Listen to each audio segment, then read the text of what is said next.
Dude, that's so much less dramatic than I anticipated. I was expecting it to be like a 5-minute process. I thought process. like the lights were going to dim. I thought all of Barneveld, Wisconsin would go into a brief power outage, and then it would all come back on. Like, that unbelievable thing is cooked.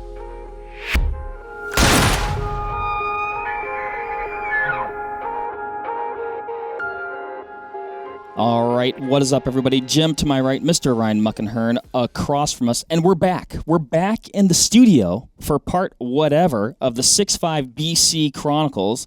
We've got the AMP Annealer. Yes, it has arrived. It's here in all its glory. If you're watching on YouTube, you can see it on the table in front of us. We've got a few of the other critical components. From down under, no less, right? Isn't that where this comes from? New Zealand. Yeah. Oh, okay. Yeah. Came from across the pond. Is that across the pond, Ryan? It's across a pond, yeah. A pond. The Pacific. Pretty big one. Yep. I think it takes a day to get there. Yeah. This thing is cool. This thing is cool. Like I said, if you're watching on YouTube, you can see the unit itself. And it's got I guess it comes with literally a handful of components. The components that it comes with, all three of them, would fit in your hand. I'm not saying I can operate it.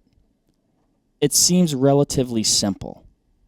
Kind of. I was going through the instructions. I've got my printouts here, Jim. I know you like those. And I also have my computer as a backup. Because this is live action, by the way, everybody. This is, you're looking at some first-timers here. Never been done before. Never been done before. We could have had Tucker here. He's got one of these things. He's used it a million times. What would be the fun in that? Yeah, good point. We could have had an expert with experience here, but instead, as with everything we've done thus far with the BC Chronicles, we're just going to do it. Yeah, you got these three yahoos. It's got 3 buttons and 3 pieces. Yep. And then the annealer itself. Ryan, can you explain a little bit about what this thing is supposedly going to do for us, what it does in general, and then what it'll do for us, why we needed one? So let's start with the need first. We need to anneal our brass because our brass is too hard to shape or to reshape once we fired it. And we want to make it safe, not work hardened, malleable, workable. And so what the AMP is, or Annealing Made Perfect, it's an acronym. It's really cool too. AMP, electricity, the whole thing, is an induction annealer that they have taken all the guesswork out of. It literally has 3 buttons and a screen. There's an off switch on the back here and then a power cable that screws in. And so they've designed the system to do a couple different things. Of course, anneal the brass, but also to discover to what level you need to anneal the brass. And that was like the very big mystery that we had. And so in talking with the folks at RCC Brass about annealing this brass, it has to be like very high temperature and it's very finicky to do. And there's 2 options, induction annealing or flame annealing. From the people that I've talked to, and you've heard me in the past on podcasts talk about why I have avoided annealing, because up until this point, I believe it's voodoo magic. The flame annealing is very difficult. You have to play around with it quite a bit. You can very easily under anneal. You can also over anneal. You have to use a product called Templac on there, which is a heat reacting paint that like liquefies or burns at a particular temperature, and it's like astoundingly high. And then a lot of guesswork with the flame annealing. This eliminates that completely. From the folks that I've talked to that run these things, and then from the exchange that we had with AMP when we ordered it, it is quite literally putting the case in the hole and pushing go. Right. And it was what everybody wishes the process was like. And I will be the first to admit that when it was explained like its basic function, it was in like a sentence or 2. And like things just aren't that easy, it seems. And no, it's literally that easy. You just put it in and push the button. And we've talked about this a little bit in the past, and actually here's our victim probably on top of the machine. Sacrificial case. That's going to be our sacrificial case, because you essentially test the case to the limit, and then it finds that sweet spot of, okay, this is where you need to anneal it to in the future. This case is toast. Do the other at X number. It's gonna spit out a number that we will then use. There's a couple different modes on it: standard, custom, and then Aztec. Aztec discovers where it needs to anneal to. In doing so, it destroys the case. It's going to spit out a figure or a number as a code that we're then going to program into the machine for subsequent uses of this brass through this machine. and then the rest is history. It's like a button push and it's done. What if we have like the Toyota Hilux of brass, where we try to destroy it, but we just never do, and therefore we never know the limitations? I think what happens is this. Have you seen Ghostbusters? Yeah. This is the thing that contains the ghosts. It cracks open, and then we're in trouble. I don't know. Boy, let's hope that doesn't happen. No. Well, what are the 3 pieces that we have here, Ryan? I know this one is a familiar sight from our Reloading Adventures. Yep. This is a standard shell holder. Standard shell holder. Yep. Then we have these other 2 items. They are knurled. One is gold and one is silver. Okay. What are these? So this silver piece is one of their collets, or pilots rather. This is, we actually modified this pilot per the direction of the fellows at AMP to make it the correct diameter to allow the case to pass through it.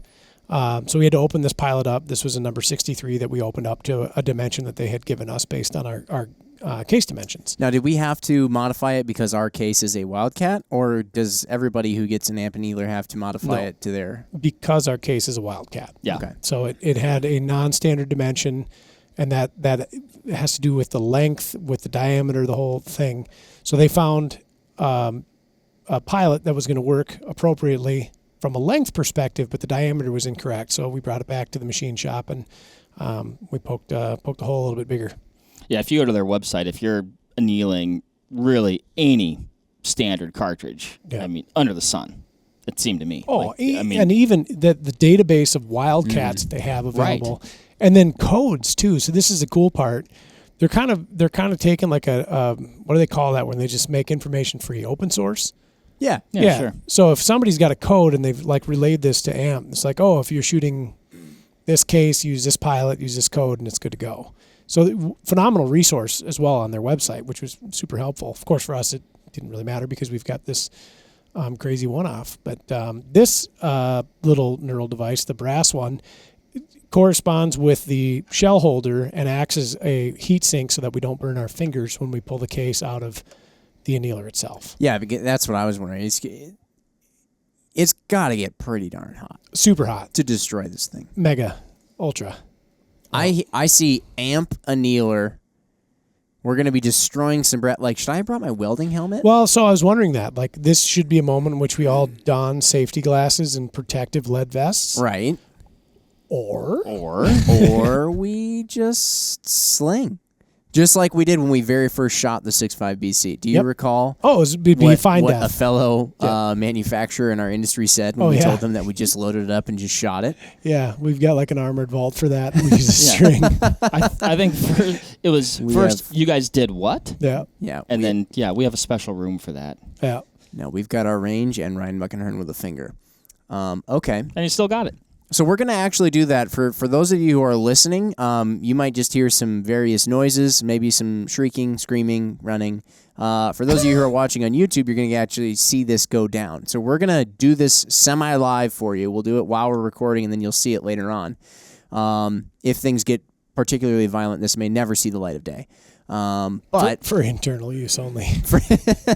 yeah, this could be a HR training video of what not to do at work. But Jim, Mark, and Ryan had a choice here. They could have. Gee, Mark, I have a good idea. Let's put our lives in danger today at work. Let's melt brass in the podcast room. So Ryan, I don't got enough. I need a little more leash cord? here. I don't know. That's all you get, man. I don't know, Ryan. You're gonna have to. Hold on, we're gonna mess up MC Just Ryan's you guys cameras. do it. Okay. You guys All just right, do well, it. Hey, we're over here. I just wanted to be close to the action. I'm inserting the pilot. We're in power save mode. Any key to exit. Go ahead, Jim. We can still go You're back. touching it though. I don't want to push a button yet. The machine is telling us we can still turn We back can still, now. yeah. So you're putting in the pilot. Pilot's and then in. This little guy is the shell holder. I have a shell holder here, and what I'm calling the shell holder. Shell holder. We have done it. Okay. I'm putting the shell in the shell holder. Oh, we didn't say yet I what saw this mode of the AMP Annealer is called. It's called Aztec. Aztec mode. Yeah, which I don't know what Aztec means. That's what I was trying to look up. Well, it's a bit of a I feel like nod. it had something to do with the sun. No, it's a bit. I believe it's a bit of a nod to. Oh boy. I'm not going to try to be all Mr. Jim historian here, but I believe it's a nod to, historically speaking, the Aztec culture they used to occasionally like sacrifice a person or like a heart or that's something. phenomenal. I think they used to like take Jim. someone's heart Yes, out lots of and then human they would burn sacrifice. it, or they would like burn the whole person, something like that. Totally just, completely burned, getting- like gone, like ashes. That So up- I think that's what it's going to try and do to our brass here. That escalated quickly. Anybody Jim. who is a historian, if you could back me please- up on please that, fact maybe check yeah, us. fact check. Okay, so this thing's going in. It's Let's still in power let's save let's mode. push any key to continue. Okay, I did. Okay, so mode select. We're in AMP mate setup. We don't want I that. don't want that. All right, let's go this way. Standard. Select auto, Aztec. That is we found ominous. it. Okay, and then And there's then a you start button. I'm not going to push it yet until you are well clear. Okay, shall we start? Do it. Okay, start. Okay, we have U.S. patent something select, analyze, run. Yeah, Run. start. I don't know. Enter code. Oh, no, there's a we need- I'm code? sorry, we have to do analyze. Huh? Yeah, we got to go back. We gotta go back. How do we Yeah. go back? I don't know how to go I back. think you hit the back. No, what do you need these? There isn't a back button. Yeah, there is a back button. If you hold down the minus key and hit, There. this We is want to analyze. We are on analyze. You were on run earlier. Oh, sorry. Select pilot. Pilot number 63. Okay, 63. It doesn't say anything about the A. Okay. A is default. Yep. Push start. Oh. Does it? Do I It have now to- says analyze start. I'm gonna confirm. Generating code. Please wait. It's making a clicking sound. You smell anything yet? Not yet. I feel like we'll smell something, right? I imagine. oh, I think so. Code 01. Oh, I smell Oh, it. it's burning. 0185. Would you please record 0185? That is our unique code for this brass. That's so cool. Yeah. Do it. Use? Yep. What does that mean now? Use? So that was it? I That's how guess. long it took? Should we pull it out? I mean, I can smell it. Yeah, I think it already did its thing. Yeah, let's get that thing out of there. That key. Oh, wow. It cooked that goose. Dude, that's so much less dramatic than I anticipated. I was thought we were expecting it to gonna- be like a 5-minute I thought process. like the lights were gonna dim. I thought all of Barneveld, Wisconsin would go into a brief power outage, and then it would all come back on. Like That Unbelievable. thing is cooked. That's pretty wild. that's tremendous. Dude, it was like a zap. Yep. It's gone from a nice shiny brass color to like flat dark earth. So I can feel the heat in the plug, the brass plug. So we have a very heavy walled brass case. We have a steel shell holder, and then we have this large heavy walled brass thing that I'm holding onto here, and I can feel the heat in the plug. I mean, it's not hot, but you can feel it. Oh yeah, that's warm. That's wild. When it said like you were sacrificing a case, like I didn't Holy think the cow. integrity of the case was going to go away. I just thought it was like it kind of took it a little too far, but like That's done. it is deformed. Yeah. So that's cool. That one's staying in the history books here. Oh yeah, absolutely. That's let's going into the old Take this museum, out here. Oh, if you will. geez. Yep, there she look out! goes. Look out! There we go. All right, we're all right. Everything's fine. Oh shit. There we go. Squirrely on us. We'll put it in the approved container. That you got Well, over I don't there. want to hurt it with other cases because we're going to continue doing this. Right. So we have a code now, Yep. So our code is 0185. 0185. 0185. and then therefore we can now insert. This is another piece of brass. Yep. This one's fresh. So let's back out of the menu. So the negative Because side. we don't want to be an Aztec Yeah. anymore. It knows that it's empty. Oh, so now it's just saying how many it's done. Did we ever enter the pilot number? Yeah. Yeah, we did, Mark. Okay. Remember that was when we said 63. Let's put another one in there. Let's put one in there. I think. I think now that we've gotten it all set up. Yep. See, it says it's ready. It knows this code, so now it's just going to do its thing. See, so we hit start. I mean, it's ready to go right away. It's like full on Bam. Aztec mode. Killed that thing. Look, now it says annealed. Yep. So I do annealed. smell that again. Yeah. And that look at Oh, that. that's pretty. Look at Yeah. that. So this now- one is not destroyed. Can I ask you a question? Yeah. Are you waiting for the red light to go off Yeah. before you're pulling the case out? Yep. And I can't see the red lights. the menu tells us annealed.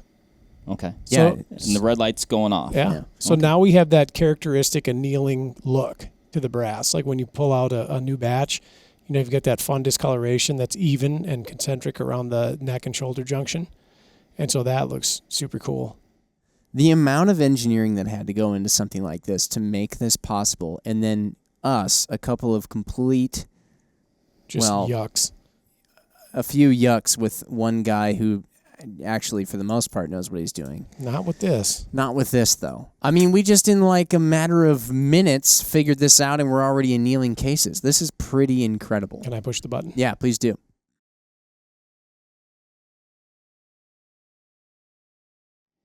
Case number 3, annealed. I like the smell. They should make a candle out of that. There it is. Perfect. Same coloration and everything. Just lovely. Absolutely fantastic. They kind of stick in my shell holder a little bit. Candle, freshly annealed brass. Available There you at go. Bed Bath & Beyond. Well, that's that.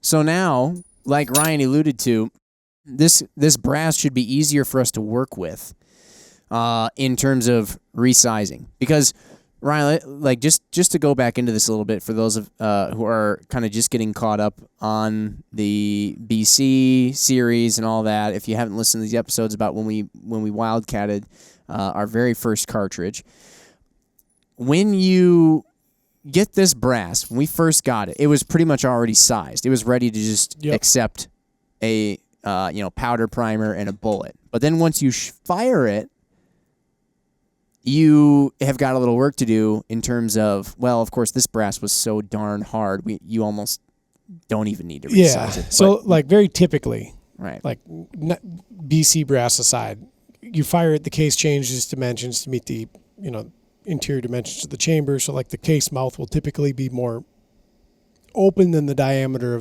of the bullet, right? So you would have zero neck tension. Mm-hmm. You then reshape and resize the brass to a standard specification in which you can then reload a bullet into it and then proceed as you would. This was not the case with the BC brass. It was not working the way we had thought. In fact, the die was ineffective on changing the dimension of the case because the brass was so hard we were observing 100% spring back. Yeah. So like when we attempted a reduction of the dimension of the case, it just didn't happen. It would go through the die with a tremendous amount of force. We broke a die. We cracked the die body due to the spring back and the force. Yeah. And then realized, of course, it was just very hard brass. Now, of course, we're annealing for the reason we just brought up. Yeah. Other people anneal. That's not normally the reason other people anneal. Other people like usually one anneal. of. Yeah. Yeah, other people usually anneal because they want to get longer life out of their brass. They want to be able to reload their brass more. And the more you shoot your ammo with the same brass, the more you shoot it, the more you work it in these dies and things. It gets work hardened. The more it gets work hardened, and therefore the potential that it's more brittle and it can crack, which can then cause bigger problems, that increases. Yeah. So our reasoning isn't necessarily because we're worried about it getting brittle and cracking. Our reason is just because the brass is too damn hard. Yeah. And then eventually... The rent is too damn high. Yeah. Mark, I'd like you to push the button. It's this one, Mark. I gave myself a little extra leash. Jim. Did you? Here, Can let me you move. Let me move. Did we set it to use and then run? Did we cover that? It automatically, after we entered automatically Aztec, goes into the mode. Yeah, when we got done with Aztec and it completed that it part. just did it. Okay, it still's got the same code on there. Count equals number 4 ready. I guess is it counting the one that we already? Well, no, I may have it pushed counted the the empty one that we did that one time. So you just start. Bingo. You can just hear this faint little click, click, click, click. The red light's off. We're done. It smells like my welder. And it's done. Look at that beautiful color. And then I'm just gonna. Okay, we got to give it a little tap, tipperoo here. No, I got. It's hot, Mark. That is hot, isn't it? Yeah, you can feel it coming through the little handle. So, to provide people with a little more color as they listen here, as Mark carries on with the AMP Annealer, what is so special about our brass again? Why is it the way it is? 2 parts. The alloy used, and then the manufacturing process. So conventional brass is what's called drawn brass. Yeah. And it's like, think of a small cup of brass alloy that then is punched through a special die or a series of dies to give it like the characteristic shape, what we would assume rifle cartridge brass should or would look like. And then we have, regular rifle brass, drawn brass. Our brass is made on a lathe. So the folks at RCC are starting with a piece of bar stock brass. They are turning it to the dimensions that we require. And then they have some proprietary stuff that they do to get the interior part of the case all prepped and set up and all that stuff. Mm-hmm. And at the end of it, you get a piece of machined brass as opposed to this drawn brass. Yeah, but I feel like wouldn't the drawn brass actually... Now, of course, the alloy plays into this, but you would think that alloy for alloy, same thing. I would think that the drawn brass would come out harder because wouldn't it be being work hardened by being drawn? Whereas, because you hear about, billet aluminum, for example, is technically not as structurally sound as like forged. Now, obviously, we're not talking about forged brass here, but like forged or something where it's mechanically. So kind of though, because forging, like when we think about or like forging in general, like we're smashing things together. Sure. We're smashing things together with the brass, but the drawn brass will all go through an annealing process. So that prior to its... This just gets machined and it's like... That's it. Done. Yep. Correct. Huh. Okay. Are our case wall thicknesses... Much heavier. Okay. Much heavier. So one of these pieces of brass, and I realize it's people watching and brass. listening, you can't feel this, but this case feels like a loaded 6.5 Creedmoor cartridge. It's not. It's lighter, but they're considerably heavier than brass of equal dimension. Yeah. Because of that case wall thickness, like Mark had mentioned. And so we've got a cross section of it too. I had the fellows in the machine shop zip one in half so that we could look at the geometry on the inside, and it's super duper heavy, tapers down, and then you get what you would expect once you get to the body shoulder and the neck shoulder junction. You have this nice taper like all the other brass looks, but it's just very heavy, and that was something that we talked about earlier. We have different internal case capacities than you would expect out of a cartridge this large. And in fact, looking at its internal case capacity, it's anemic for a cartridge that has this dimension. It's smaller than you would expect, which helps us build pressure, which helps us get the velocities that we do with the powder charges that we're using. Right. So we're doing this advantageously, and that was, I would like to say, part of the design. But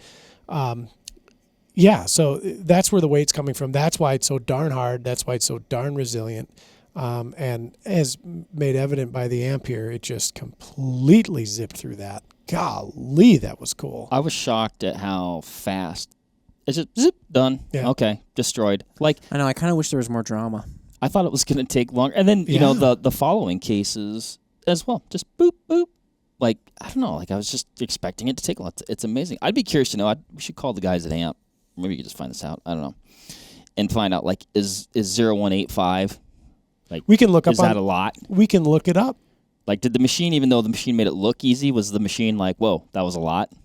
No, I think the machine said, "Ha, that's Cute. it." Well, I mean, that was that. I mean, that's the thing. That wasn't particularly sexy because some buddies,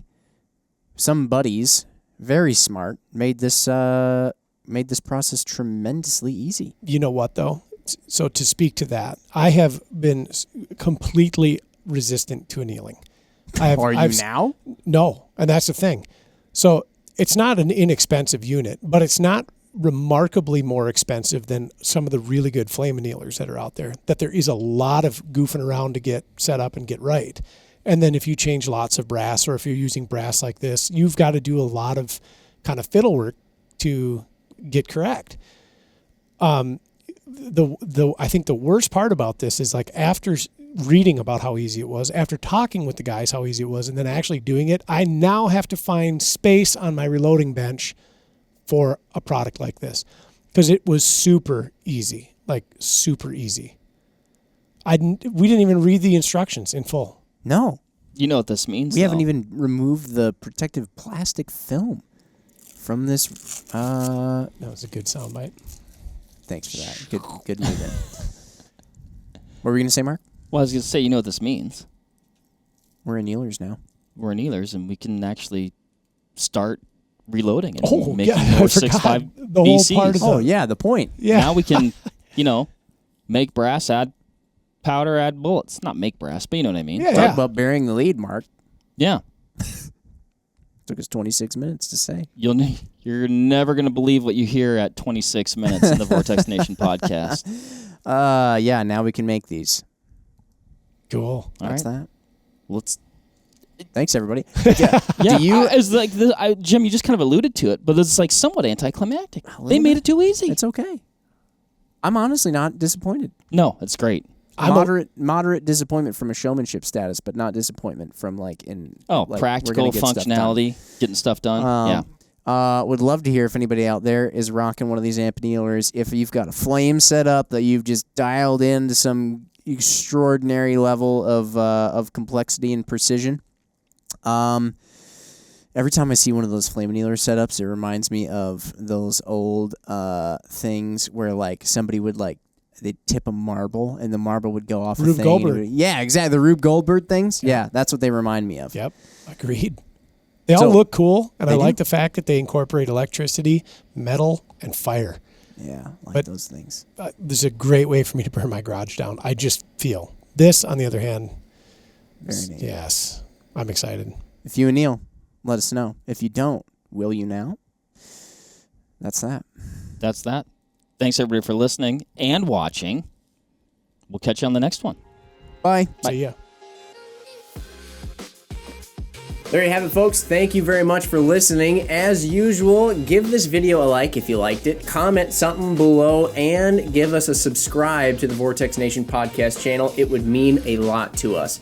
Also, why don't you give us a follow over on Instagram while you're at it, at Vortex Nation Podcast. We'd love to hear from you over there, and we'll keep you updated with all kinds of cool photos and videos from our adventures that we do here. Otherwise, we will see you on the next one. Thank you again. Happy hunting and shooting, everybody. Have a good one.